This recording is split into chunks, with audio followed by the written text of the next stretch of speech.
नमस्कार दोस्तों। आज हम लोग जिस पर बात कर रहे हैं वह है विटामिन। विटामिन के बारे में सारा कुछ हम लोग जानेंगे, देखेंगे कि विटामिन किन शब्दों से मिलकर बना है। विटामिन का खोज जो है वो डिस्कवर विटामिन को किसने किया, इसमें इस पे हम लोग बात करेंगे कि कितने तरह का विटामिन होता है, इसका क्लासिफिकेशन क्या क्या है, सारा कुछ देखेंगे। यह क्लास को लेते हुए यह ध्यान रखा गया है कि जितने भी परीक्षा हैं स्टेट लेवल के, सेंट्रल लेवल के, विटामिन से आने वाले कोई भी प्रश्न ना छूटे। आशा करते हैं कि अगर आप यह वीडियो पूरा देख लेंगे तो आने वाले प्रश्नों को, विटामिन से आने वाले प्रश्नों को आप आसानी से हल कर सकेंगे। किसी कारणवश थोड़ा सा ही हम लोग आगे बढ़े थे, टेक्निकल इशू के कारण से फिर से हमें वीडियो शुरू करना पड़ा। तो हम लोग बात कर रहे थे कि विटामिन जो है वो कार्बनिक यौगिक है। विटामिन दो चीज़ों से मिलकर बना है, बिट और एमीन, जिसका बिट जो है ये बैटल से लिया गया है, जो जिसका अर्थ अनिवार्य होता है, और वहीं एमीन का जो अर्थ है वो रासायनिक यौगिक होता है, या इसको हम तत्व भी, एलिमेंट कह सकते हैं या कंपाउंड कह सकते हैं। बात आई कि भाई विटामिन का खोज किसने किया था। तो बहुत बार इस तरह से डायरेक्ट प्रश्न आपके परीक्षाओं में पूछ लिए जाते हैं कि विटामिन कौन सा कंपाउंड है, तो कार्बनिक कंपाउंड है। विटामिन का खोज किसने किया था? कासिमिर फंक ने किया था खोज। और ये आपको हम बता दें कि कैसिमिर जो फंक है ये 1911 से 911 से 12 ईस्वी में इन्होंने ये विटामिन का खोज किया था। अब हम लोग इसी कड़ी में आगे बढ़ते हुए कुछ 2-3 मुख्य बिंदु को जान लेते हैं, उसके बाद हम लोग आगे बढ़ेंगे। पहला बिंदु यह है कि यह जो विटामिन होता है, आपका बहुत सारा मिथ भी अभी यहाँ पर दूर हो जाएगा कि जो यह विटामिन होता है यह ऊर्जा नहीं देता है। विटामिन जो हम लोग लेते हैं अपने बॉडी में, आज तक आप यह जान रहे होंगे कि विटामिन हमें एनर्जी देता है, लेकिन आपको बता दें कि विटामिन हमें एनर्जी नहीं देता है। तो पहला जो पॉइंट हो गया वो है ऊर्जा यह नहीं देता है। ठीक है, अगले बिंदु की अगर हम बात करें तो इसका जो अगला बिंदु है वो है उपापचय के विनियमन हेतु अनिवार्य। इसका अर्थ क्या हुआ? उपापचय के विनियमन हेतु अनिवार्य का मतलब यह हुआ कि हमारे खाना को पचाने के लिए ये बहुत जरूरी है। अगला जो पॉइंट है वह है कि मात्रात्मक आवश्यकता, हमारे बॉडी में जो इसका मात्रात्मक आवश्यकता है,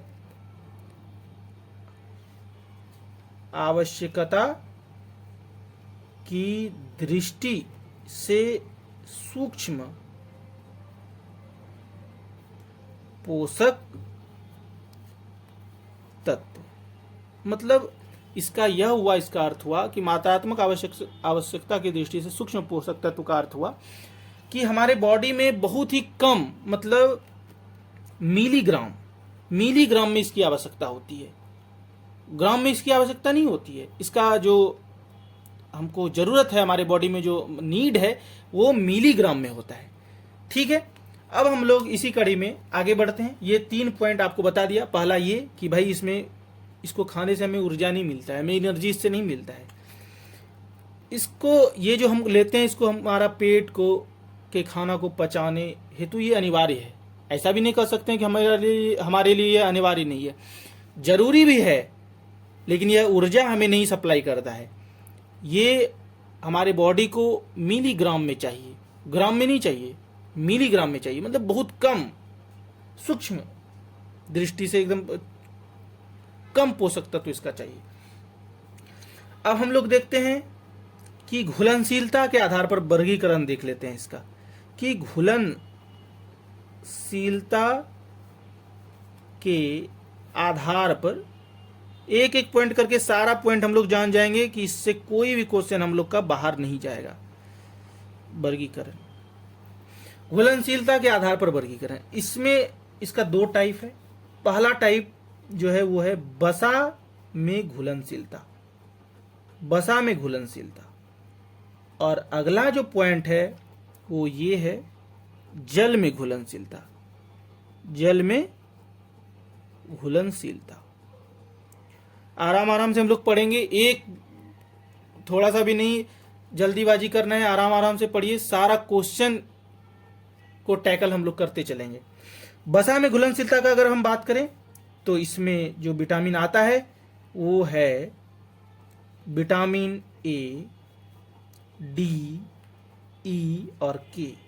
ये सब जो है फैट्स में घुलनशील है।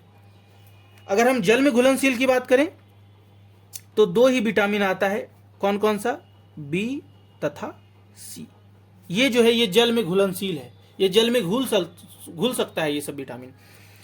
अच्छा, अगर हम बात करें कि बसा में घुलनशीलता में जैसे ए, डी, ई, के, तो इसमें जो ये पॉइंट, अगर हम एक पॉइंट इसमें आपको याद रखना है कि ये जो विटामिन है ये शरीर में संग्रहित होते हैं। क्या होता है, शरीर में संग्रहित, संग्रहित मतलब जमा होता है, शरीर में संग्रहित होता है, संग्रहित होते हैं। शरीर में कहां पर संग्रहित होता है, अगर ये आपके मन में क्वेश्चन आ रहा है तो हम ये भी बता दें कि ये शरीर के लीवर, जिसको हम यकृत कहते हैं, वहां पर यह संग्रहित होता है।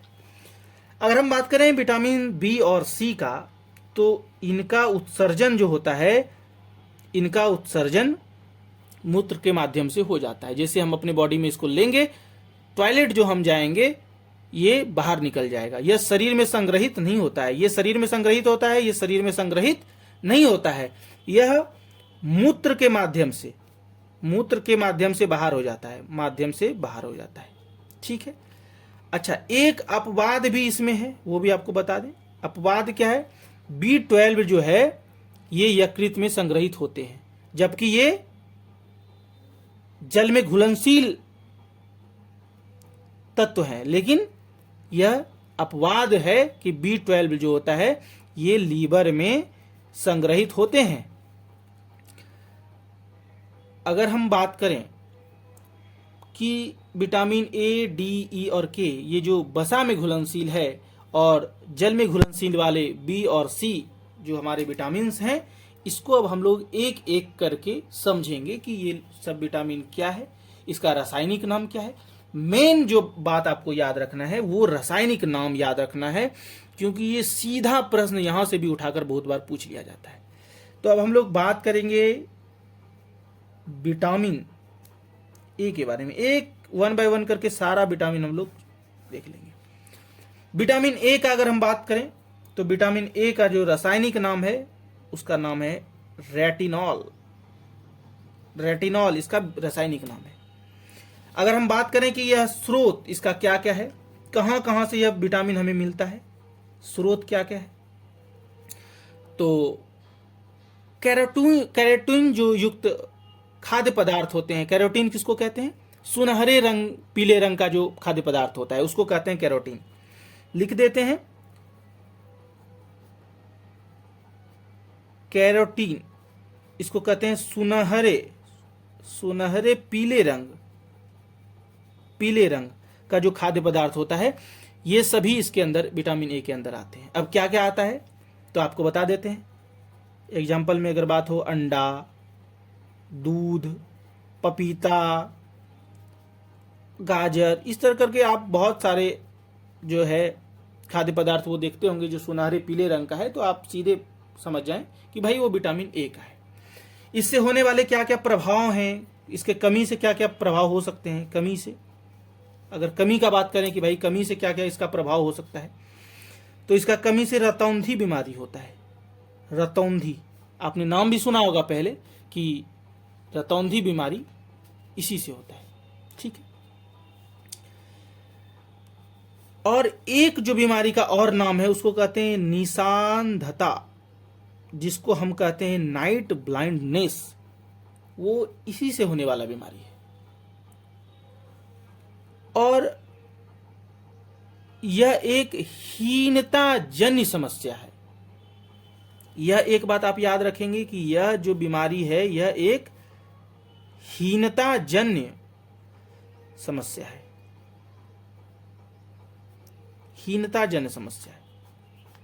हीनता जन्य कहने का मतलब क्या हुआ कि यह हमारे शरीर में अगर यह सब चीजों की कमी होगी तो हमें यह बीमारी सीधा होगा।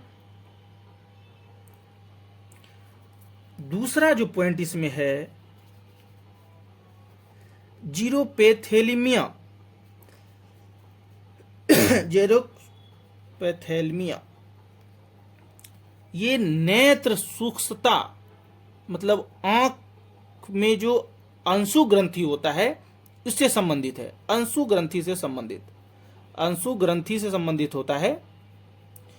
यह निष्क्रिय हो जाता है। अंशु ग्रंथि जो होता है यह निष्क्रिय हो जाता है। आंख का जो अंशु ग्रंथि होता है वह धीरे धीरे सूखने लगता है। तीसरा जो है वो है त्वचा का सिल्की होना, मतलब रूखा होना।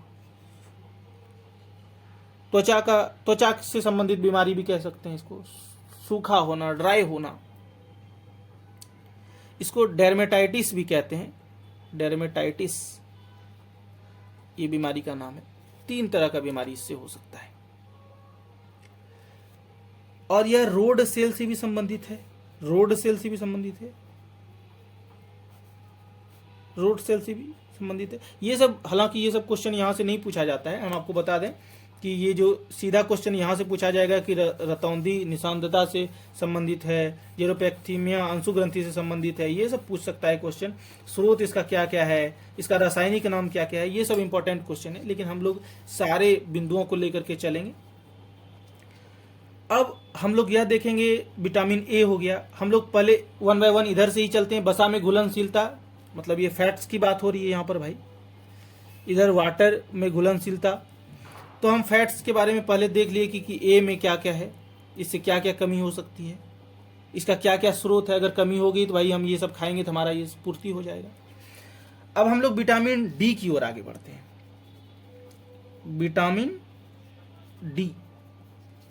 विटामिन डी की ओर हम लोग आगे बढ़ेंगे। विटामिन डी का देखेंगे कि विटामिन डी का रासायनिक नाम क्या है। सर्वप्रथम यही जानना है कि हमारा विटामिन जो डी है उसका रासायनिक नाम क्या है। तो कैल्सीफेरॉल जो है ये विटामिन डी का रासायनिक नाम है। यह नाम डायरेक्ट परीक्षाओं में पूछ लिए जाते हैं। विटामिन ए का रासायनिक नाम क्या है, विटामिन डी का रासायनिक नाम क्या है, बी का क्या है, ई का क्या है, के का क्या है। तो ये सब चीजों को आप लोग ध्यान में रखेंगे। इसका 2 टाइप होता है। पहला जो टाइप है वो है एर्गोकैल्कीफेरॉल और दूसरा जो है वो है चोलकेसीफेरॉल।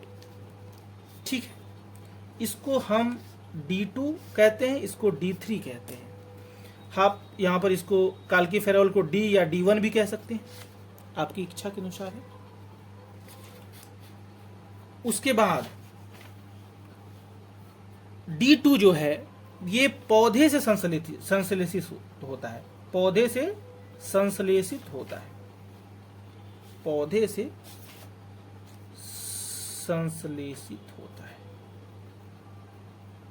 और जो D3 है यह जंतु में संश्लेषित होता है। ये पौधे में संश्लेषित होता है और ये जंतु में संश्लेषित होता है। हम लोग इसी में आते हैं, जंतु ही हैं भाई। हम लोग जंतु उसमें संश्लेषित होते हैं। और इसका अगर हम बात करें स्रोत का कि क्या क्या इसका स्रोत है, कहाँ से ये सब हमें मिल सकता है, अगर हमें बीमारी हो गई तो विटामिन डी का क्या क्या स्रोत है। तो स्रोत का अगर हम बात करेंगे तो मछली का तेल होगा, मछली का तेल। अच्छा, इसको हम कह सकते हैं सीधा कॉड लीवर ऑयल। ये सीधा क्वेश्चन यहां से भी पूछ लिया जाता है। कॉड लीवर ऑयल किससे संबंधित है, विटामिन डी से। कॉड मछली का नाम होता है, उसी से संबंधित है। उसके बाद फिर दूध, मक्खन, घी, सूर्य प्रकाश, मेन जो है सूर्य प्रकाश, आपने भी सुना होगा, सूर्य का प्रकाश, अंडा, ये सब इस तरह का विटामिन बहुत सारे हैं। अब अगर हम बात करें कि इसके कमी से क्या क्या बीमारी हो सकती है, तो इसके कमी से जो बीमारी होती है वह है, दो तरह का बात कर लेंगे। बच्चे में क्या क्या होता है? बच्चे में होता है सूखा रोग। आपने नाम सुना होगा रिकेट्स का। रिकेट्स जो बच्चे में होता है, सूखा रोग है ये। और दूसरा जो है वो वयस्कों में होता है, मतलब बड़ों में। वयस्कों में क्या होता है भाई? ऑस्टियोमेलेसिया नामक बीमारी जो है, ऑस्टियोमेलेसिया, इसको क्या कहते हैं? अस्थि मृदुता इसका नाम है। अस्थि मृदुता, अब आप अस्थि मृदुता क्या समझिएगा? अस्थि मृदुता मतलब होता है हड्डी जब मुलायम हो जाता है, हड्डी मुलायम हो जाना इसका मुख्य लक्षण है। शरीर का हड्डी मुलायम हो जाना, ठीक है, शरीर का हड्डी मुलायम हो जाना इसका मुख्य लक्षण है। अगर रिकेट्स की बात करें, सूखा रोग क्या है, तो इसको भी अभी हम लोग डिस्क्राइब कर देते हैं कि सूखा रोग जो होता है, टेढ़ी हड्डी हो जाता है। हड्डी क्या हो जाता है? टेढ़ी हो जाता है, और सूखा मांसपेशी हो जाता है। मांसपेशी क्या हो जाता है? सूख जाता है, तो सूखी मांसपेशी। बात हो गया। बच्चों में क्या होगा? सूखा रोग, रिकेट्स जिसको कहेंगे। इसमें क्या होगा? टेढ़ी हड्डी हो जाएगी, सूखी मांसपेशी हो जाएगी। अगर हम बात करेंगे बड़ों में, वयस्कों में, तो अस्थि मृदुता होगी, हड्डी क्या हो जाएगा? मुलायम हो जाएगा। अब हम लोग इसी क्रम में आगे बढ़ते हुए देखते हैं विटामिन ई के बारे में। विटामिन ई क्या है? सबसे पहले जिस तरह हम लोग जान रहे हैं कि विटामिन ई का रासायनिक नाम क्या है, इसको कहते हैं टोकोफेरिरॉल। अच्छा, ये जो है ये जनन स्वास्थ्य से के लिए अनिवार्य है। जो जनन स्वास्थ्य होता है उसके लिए अनिवार्य है ये विटामिन ई। ये क्या चीज से होता है? त्वचा के, अच्छा, त्वचा स्वास्थ्य बनाए रखने के लिए यह विटामिन ई का यूज हम लोग करते हैं। इसको हम ब्यूटी विटामिन भी कहते हैं। विटामिन ई का जो नाम है, इसका नाम ब्यूटी विटामिन भी है। ब्यूटी विटामिन के नाम से भी हम इसको विटामिन ई को जानते हैं। त्वचा स्वास्थ्य के लिए बहुत ही लाभप्रद होता है। आप देखे होंगे बहुत सारा ब्यूटी क्रीम भी विटामिन ई से ही बनता है। अगर हम बात करें कि इसका स्रोत क्या क्या है, स्रोत क्या क्या है, तो गेहूं के अंकुर का तेल, गेहूं के अंकुर का तेल विटामिन ई का सबसे जबरदस्त स्रोत है। अंडे की जर्दी, बादाम, सोयाबीन, ये सभी जो है विटामिन ई का मुख्य स्रोत है। बहुत बार क्वेश्चन यहां से पूछ लिया जाता है कि गेहूं के अंकुर का तेल संबंधित है विटामिन ए, बी, सी, ई और के से, तो आप लोग बता दीजिएगा कि भाई विटामिन ई से संबंधित है गेहूं के अंकुर का तेल, ठीक है। अब अगर हम बात करेंगे कमी, कमी से क्या क्या प्रभाव हो सकते हैं, अगर हम इसका बात करेंगे तो होता है जनन जो क्षमता होता है इसमें कमी आ जाती है। जनन क्षमता में कमी, जनन क्षमता तो आप लोग समझ ही गए होंगे। दूसरा जो है वो है जननांग तथा पेशियां कमजोर हो जाती है। जननांग और पेशी क्या होता है? कमजोर हो जाता है। तो इस तरह करके vitamin A, vitamin D, vitamin E हम लोग समझ चुके हैं। अब हम लोग आगे बढ़ेंगे और विटामिन के बारे में जानेंगे कि विटामिन के क्या है। तो हम लोग सबसे पहले विटामिन के हम लोग 1 बाय 1 देख रहे हैं। वसा से शुरू किए थे, वसा में घुलनशील जो जो पदार्थ हैं वहां से शुरू किए थे, उधर फिर जाएंगे जल में घुलनशील जो बी और सी है, उसके बारे में भी धीरे धीरे देखेंगे हम लोग।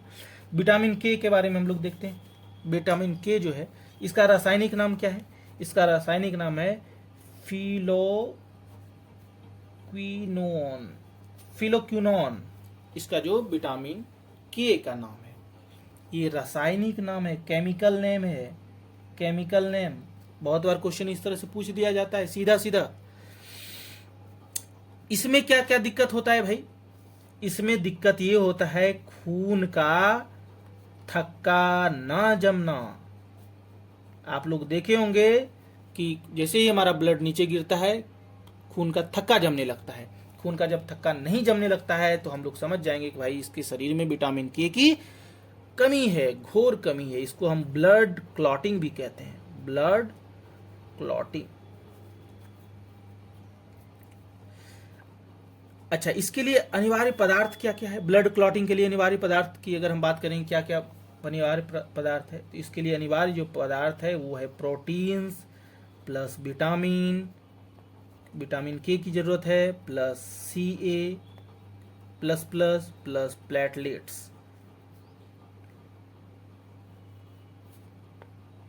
प्लेटलेट्स। ये सबका ब्लड क्लॉटिंग सही समय पर ना होना विटामिन के का लक्षण है। चोट लगने पर थक्का न जमना विटामिन के का लक्षण है। अधिक रक्तस्राव होना विटामिन के का लक्षण है। तो हम लोग लिख देते हैं, चोट लगने पर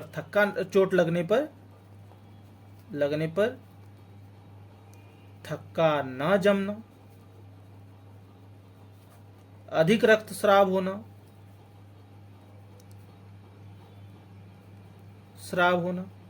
ये सभी विटामिन के का लक्षण है। अगर हम बात करें कि भाई इसका स्रोत क्या क्या है, कहां से मिलेगा हमको ये सब चीज, तो ये आपको अंडा से मिलेगा, यकृत से मिलेगा, दुग्ध से मिलेगा, मतलब जिसको दूध कहते हैं, हरी सब्जियों से मिलेगा, हरी सब्जियां, टमाटर से मिलेगा, गोभी से मिलेगा, सोयाबीन से मिलेगा, बहुत सारे हैं। दो बात जो आपको अब याद रखने लायक है, दो बिंदु, वो आपको हम बताते हैं।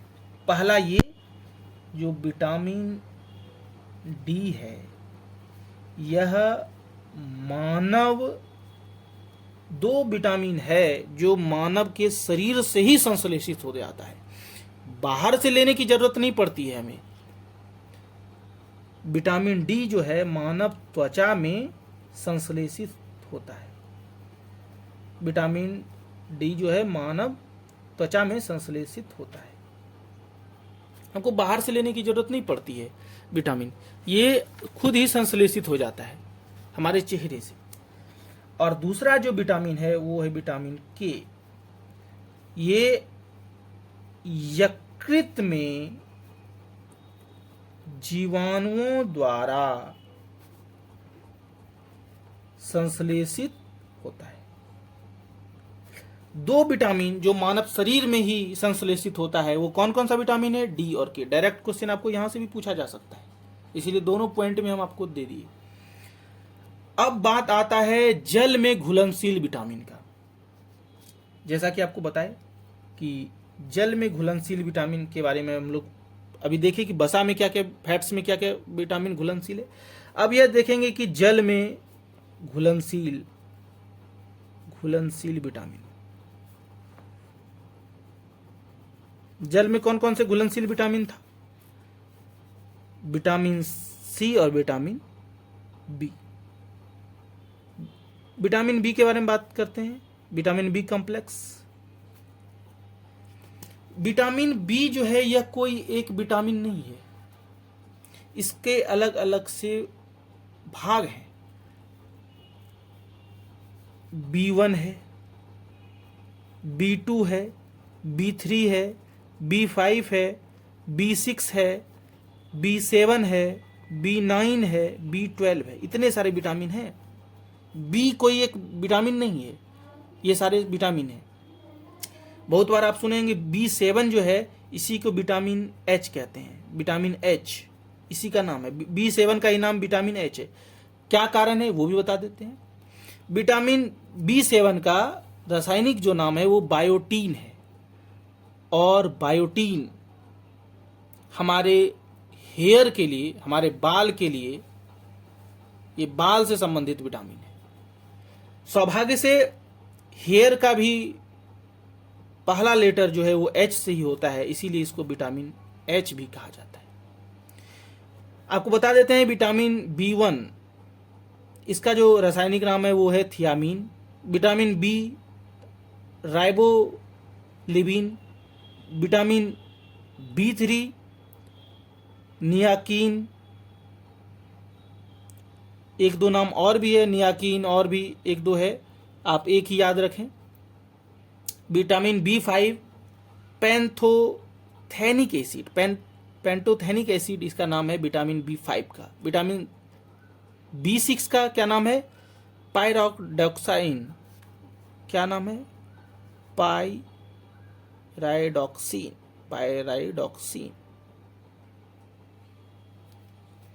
विटामिन B7 बायोटीन, जो आपको बताए। विटामिन B9 क्या होगा? फॉलिक एसिड होगा, फॉलिक एसिड। और विटामिन B12 क्या होगा? कैनोकोबैलिमीन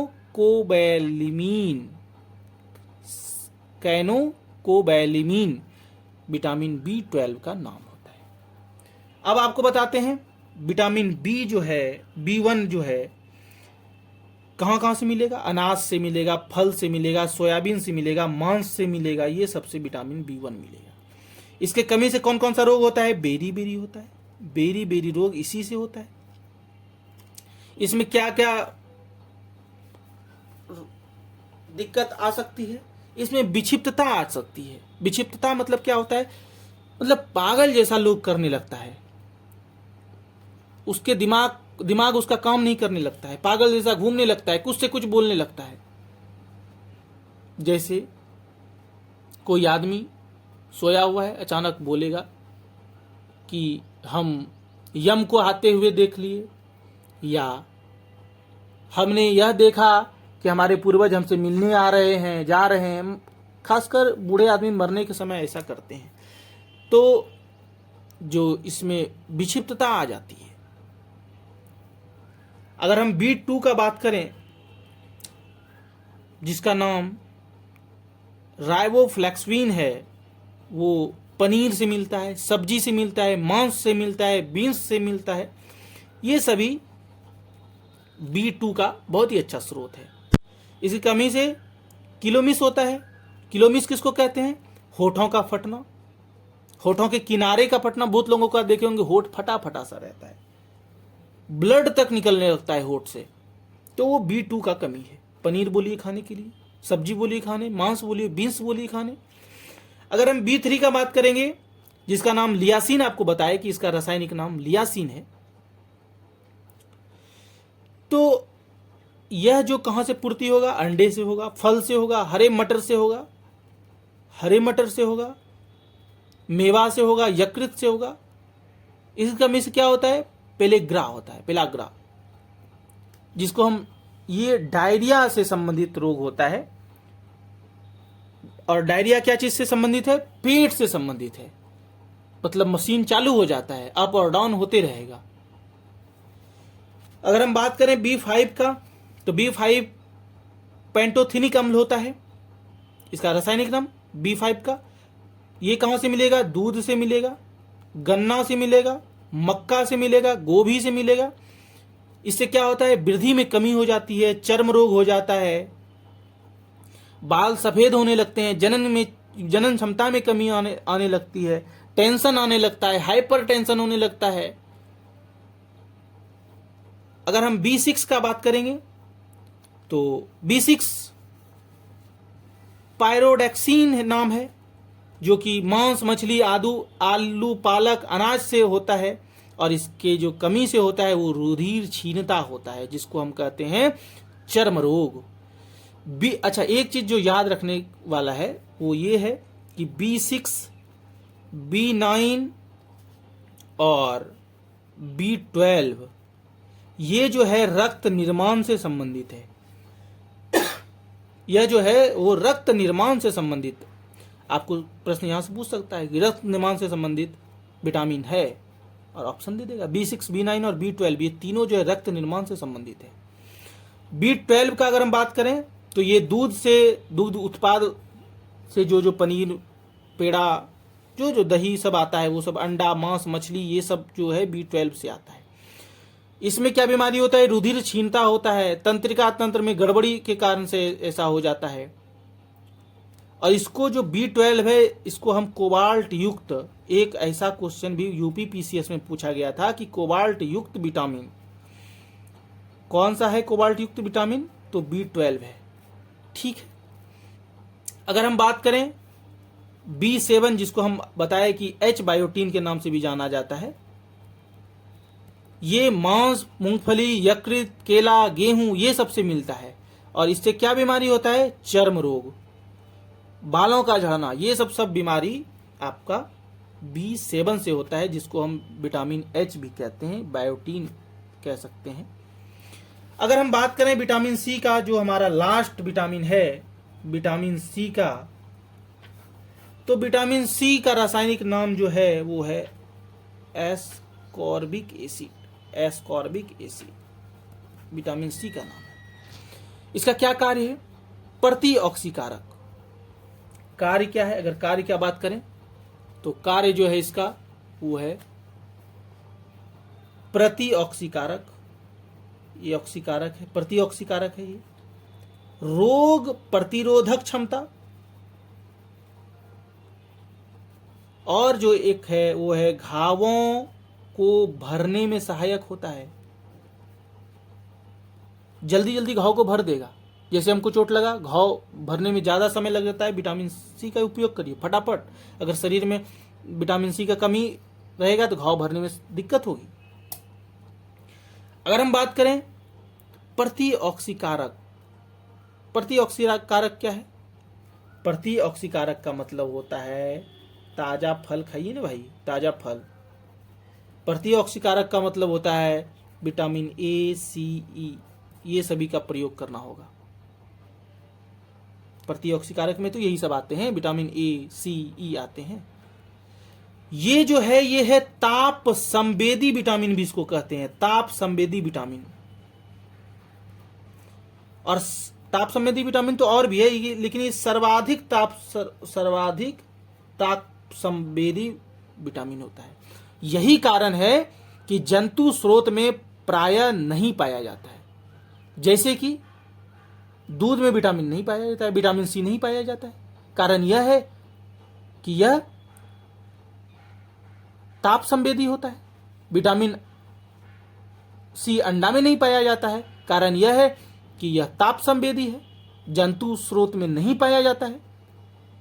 जैसे ही दूध बनेगा, अगर विटामिन C है तो वो नष्ट हो जाएगा, क्योंकि ताप जैसे ही उसको मिलेगा उसका विटामिन नष्ट हो जाएगा, क्योंकि गर्माहट रहता है, जंतुओं में गर्माहट रहता है, पेट में गर्माहट है, दूध निकलेगा तो उस गर्माहट के कारण विटामिन C खत्म हो जाएगा। इसका स्रोत क्या क्या हो सकता है, इसके बारे में हम लोग देखेंगे कि इसका क्या क्या स्रोत हो सकता है। खट्टे फल होता है, आंवला होता है, नींबू होता है, मिर्च होता है, टमाटर होता है, आलू होता है, अमरूद होता है, पपीता होता है। और इससे जो रोग होता है वो रोग होता है, आप लोग सभी जानते होंगे, स्कर्वी रोग होता है। अच्छा, स्कर्वी रोग को भी समझा देते हैं कि स्कर्वी रोग क्या है। मसूड़ों से खून आना स्कर्वी से संबंधित है। मसूड़ों से खून आना यह स्कर्वी से संबंधित है। स्रोत मिर्च हो गया, टमाटर हो गया, ये सभी हैं। तो इस तरह करके हम लोग विटामिन के सारे जो है बिंदुओं को देख लिए, और आशा करते हैं कि इस क्लास को अगर आप 35 मिनट का यह क्लास हमको लगता है हुआ होगा, 34-35 मिनट का, तो आधे घंटे में आप सारे विटामिन के सारे पैमाने को देख चुके हैं। जो एक और बचता है वो है फॉलिक एसिड, जो कि स्कर्वी रोग से ही संबंधित है। फॉलिक एसिड वो B9 है। B9 जो है वो फॉलिक एसिड होता है। फॉलिक एसिड होता है, ये उतना इंपॉर्टेंट नहीं है इसीलिए हम स्किप कर दिए, लेकिन बता देते हैं, समय है थोड़ा सा, बता देते हैं। B9 ये आलू, अमरूद, टमाटर, गोभी से मिलता है। B9 संबंधित है। तो इस तरह करके सारा हम लोग विटामिन के बारे में देख लिए और आशा करते हैं कि आपको अच्छे से समझ में आया होगा। अगर अच्छे से समझ में आया होगा तो आप हमें कमेंट बॉक्स में जवाब जरूर दीजिएगा और बताइएगा कि हमारा यह क्लास आपको कैसा लगा। अगर अच्छा लगेगा तो हम फिर अगले पड़ाव पर जाएंगे और इसी तरह से अलग अलग टॉपिक पर हम अपना क्लास लाते रहेंगे। तब तक के लिए इजाज़त दीजिए।